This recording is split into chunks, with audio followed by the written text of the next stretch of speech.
They told you it was over. They told you to stop looking up. The headlines were clear. The comet disintegrated. Just ice and dust evaporating in the heat of the sun. Case closed. Go back to work. Go back to sleep. But what if the sudden silence from the media wasn't because there was nothing to see, but because they were terrified of what they saw? Amateur astronomers around the world, ordinary people with telescopes in their backyards, started noticing something that the official NASA reports conveniently forgot to mention. Comets are dirty snowballs. They are chaotic. They spin and release gas randomly. Nature does not create straight lines. Nature does not draw perfect triangles in the vacuum of space. Look closely at the leaked images of the object we call Atlas, what they called core fragmentation. If you apply the right contrast filters, those are not rocks breaking apart. Those are three symmetrical jets, separated by exact angles. This is not evaporation. In aerospace engineering, we call this thrust vectoring. That is a braking maneuver. Think about it. If you were a traveler from the deep dark void, moving at interstellar speeds, and you wanted to enter the orbit of an inhabited system without crashing, what would you do when you got close to the star? You would hit the brakes. And to hide your arrival from a primitive civilization that watches the sky, you would use the blinding glare of the sun itself as camouflage. While everyone watched the comet of the century melting away, something metallic was actually parking. The official narrative is the perfect lie, because no one is afraid of ice, but we should be very afraid of what the ice was hiding. For decades, we have asked the same arrogant question: where is everybody? We look at the billions of stars, the infinite possibilities, and we see only silence. We call it the Fermi paradox. We assume that if life existed, it would be loud. It would be noisy, just like us. But there is a darker theory. A theory that keeps astrobiologists awake at night. It is called the dark forest hypothesis. Imagine the universe is a dark forest at night. It is quiet, not because it is empty, but because it is full of predators. Every civilization is a hunter with a gun, stalking through the trees like a ghost. If a hunter finds another life form, an angel, a demon, a baby, or a chaotic civilization, there is only one rule: shoot first. Eliminate the threat before it eliminates you. In this forest, hell is other people, and the only way to survive is to remain silent, to stay hidden in the dark. But we, humanity, we are the idiots who lit a bonfire in the middle of the forest. We have been broadcasting our radio waves, our television signals, our location, screaming, "We are here," into the void for over 100 years. We thought we were inviting friends, but we were ringing the dinner bell. And now, something has answered.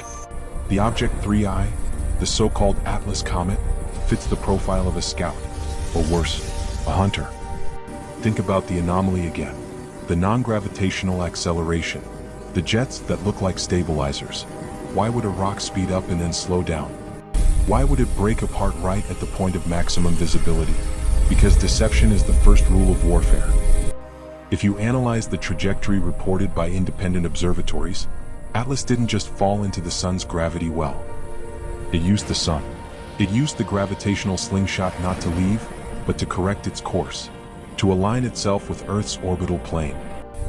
The disintegration provided the perfect cover debris field, a cloud of dust to blind our sensors while the main vessel, the core structure with the three symmetrical thrusters, went dark.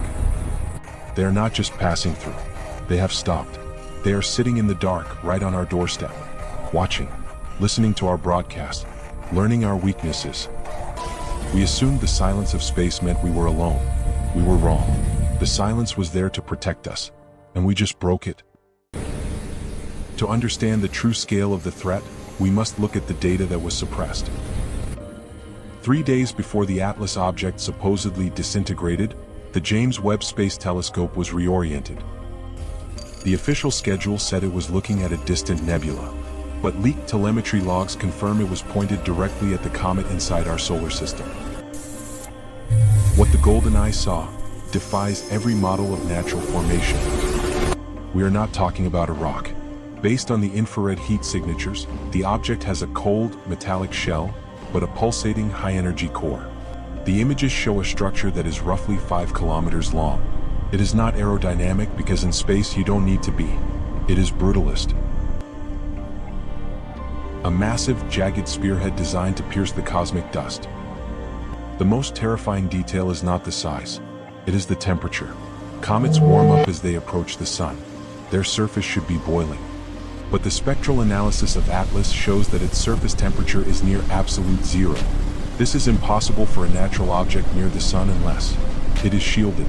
It implies an active thermal camouflage system, a technology that absorbs 99% of incoming radiation to remain invisible to thermal sensors. They are trying to look like a hole in space, a void. But the James Webb sensors are too sensitive.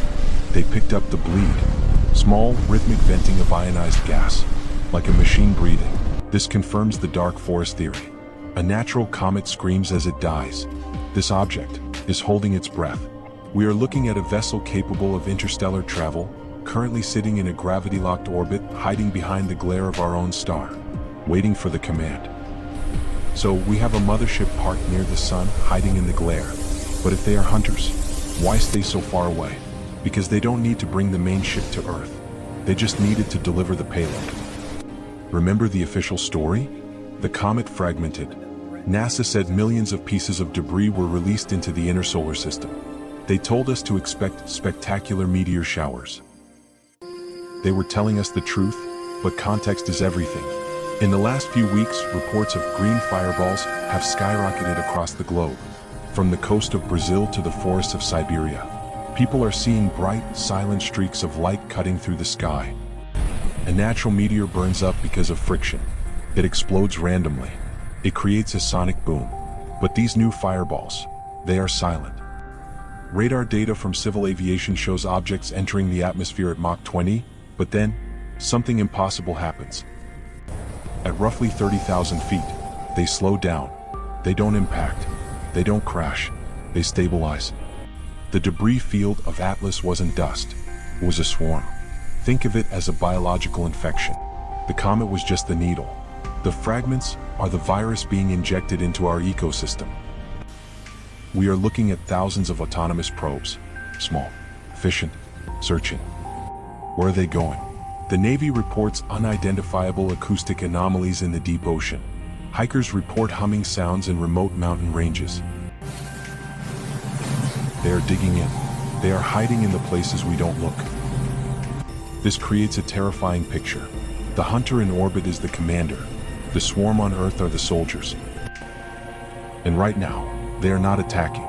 They are sinking. They are building a network. A planetary grid designed to surround us before we even know we are at war. We looked at the beautiful lights in the sky and made wishes. We should have been building bunkers. So, here is the forbidden hypothesis regarding the Atlas event. We are not fighting a war. A war implies two sides fighting for territory. This is an extermination protocol, or worse, a domestication event.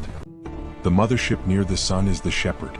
The drones in our oceans and mountains are the sheepdogs, and we are the flock. Why haven't they fired yet? Why the silence? Because you don't destroy a resource you intend to use. They are analyzing our atmosphere, our biology, our digital networks. They are waiting for the optimal alignment. They are waiting for us to be distracted. Perhaps they are waiting for us to destroy ourselves just enough to make their job easier. The governments of the world have gone silent on this issue not because they are skeptical, but because they are negotiating.